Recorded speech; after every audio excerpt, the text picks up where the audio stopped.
जनता party के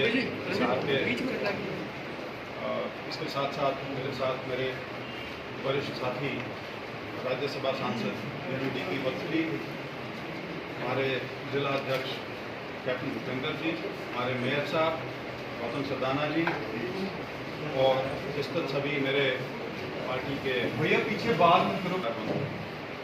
जैसा कि आपको ज्ञात है कि केंद्र में जो भाजपा की सरकार है आदरणीय नरेंद्र मोदी जी की अगुवाई में, उसके 9 साल मई के महीने में पूरे हुए हैं, जिस वजह से पूरा एक महीना जो है 31 मई से लेकर और 30 जून तक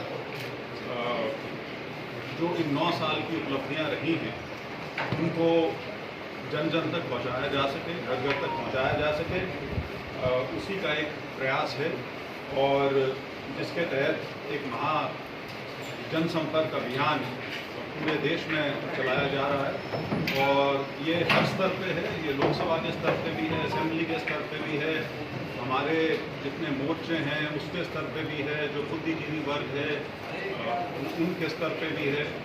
अब आप जितनी कल्पना कर सकते हैं करीब करीब सब तक पहुंचने का इसमें प्रयास है। जहाँ तक कि 9 साल के सफ़र का सवाल है,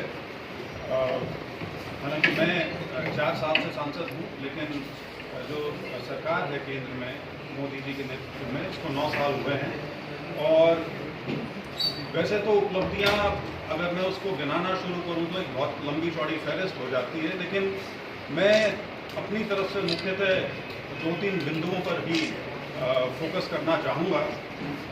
ख़ास तौर पे जो स्थिति पूरे विश्व में पिछले करीब 3-3.5 साल से बनी हुई है। ऐसे मौके बहुत कम आते हैं इतिहास में जब दो बहुत बड़ी घटनाएं घटित हों जिसका असर जो है वो किसी एक देश पर या देश के हिस्से पर या किसी सिर्फ रीजन तक सीमित ना हो, बल्कि उसका जो असर है वो विश्वव्यापी हो। और दोनों घटनाएं ऐसी हुई। पहली घटना जो थी वो कोविड की महामारी थी। आप सभी को पता है किस प्रकार की स्थिति थी और किस प्रकार से सरकार ने खास तौर पे जो जितने हमारे साइंटिस्ट थे, जो हमारे ड्रग्स के मैन्युफैक्चरर्स थे, जो हमारे सारे फ्रंट लाइन वर्कर्स थे मेडिकल सर्विसेज के और हेल्थ सर्विसेज के, जो उन्होंने इसमें योगदान दिया वो सभी के सामने है।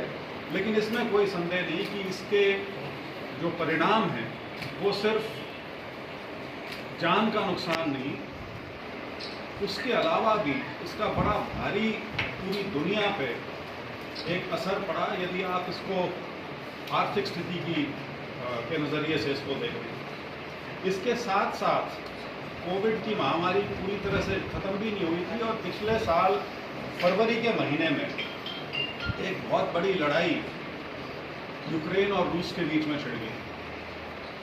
वैसे तो यूक्रेन और रूस जहाँ पे लड़ाई है हमारे यहाँ से शायद 5,500-6 हज़ार किलोमीटर की दूरी है, लेकिन इसका जो असर है पूरी दुनिया की अर्थव्यवस्था पर और जिसको हम जियो पॉलिटिक्स बोलते हैं, मतलब पूरी दुनिया का जो ताना बाना है, जो देशों के आपसी संबंध हैं, पूरी दुनिया पे इसका असर हुआ।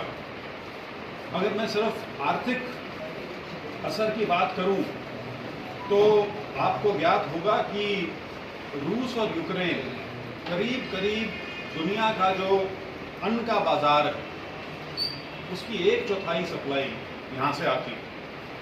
और ख़ास तौर पे वो देश जहाँ पे अन्न की कमी रहती है, ख़ास तौर पे अफ्रीका के देश हैं और भी दुनिया में बहुत देश हैं, लैटिन अमेरिका के हैं, तो पूरी व्यवस्था जो है वो उससे लड़खड़ा गई।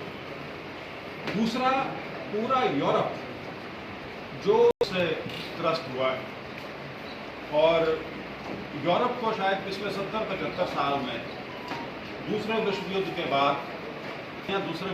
बाद हुई हैं, वो यूरोप में नहीं हुई, बाहर हुई हैं सारी की सारी। और एक 75 साल का उन्होंने बहुत अच्छा शांति का और प्रगति का समय देखा, लेकिन आज के दिन वो जो समस्या है वो मुंह पाए खड़ी। इंग्लैंड की यदि मैं बात करूं, क्योंकि हम सब उससे वाकिफ हैं, करीब 8.5% की इन्फ्लेशन रेट है आज के दिन इंग्लैंड में। हमारा पार्लियामेंटेरियंस का डेलीगेशन गया था, उसके तहत मेरा जाना हुआ। मैं पहले भी 2 बार गया हूँ। जो सबसे बड़े व्यवसायिक केंद्र हैं लंदन के अंदर, जो मॉल्स वगैरह हैं, उनमें एसी तक नहीं चल रहे। ये अपने आप में एक संकेत है कि किस प्रकार का एनर्जी क्राइसिस जो है वो पूरी पश्चिमी दुनिया जो है उसको फेस कर रही है। तो दुनिया का जो फूड सिक्योरिटी है वो इससे अफेक्ट हुआ। दूसरी तरफ जो समृद्ध राष्ट्र हैं वो भी किस तरह से इससे प्रभावित हुए हैं। लेकिन इस सब के बीच में इकलौता ब्राइट स्पॉट यदि आप दुनिया में ढूंढेंगे तो वो आज के दिन हिंदुस्तान है।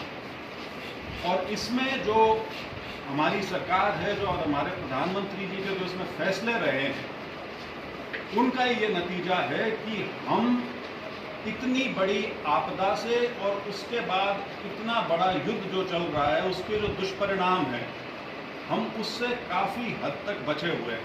मैं ये नहीं कहता कि उसका हमारे ऊपर बिल्कुल ये असर नहीं पड़ रहा, असर पूरी दुनिया पे पड़ा है, लेकिन हमारे ऊपर हमारी जो नीतियां रही सरकार की, उसकी वजह से आज हम ऐसी स्थिति में हैं कि 2022-23 की यदि मैं बात करूं, उसके अंदर जो हमारी जीडीपी की ग्रोथ है वो दुनिया के जो बड़े देश हैं उनमें सबसे अधिक करीब 7.2% थी।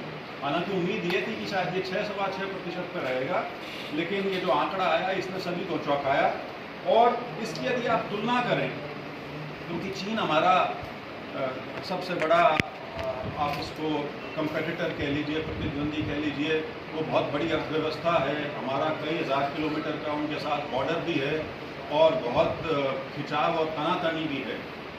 चीन की जो अर्थव्यवस्था है वो इसी समय में करीब 7.2 या 7.3 से बढ़ी है।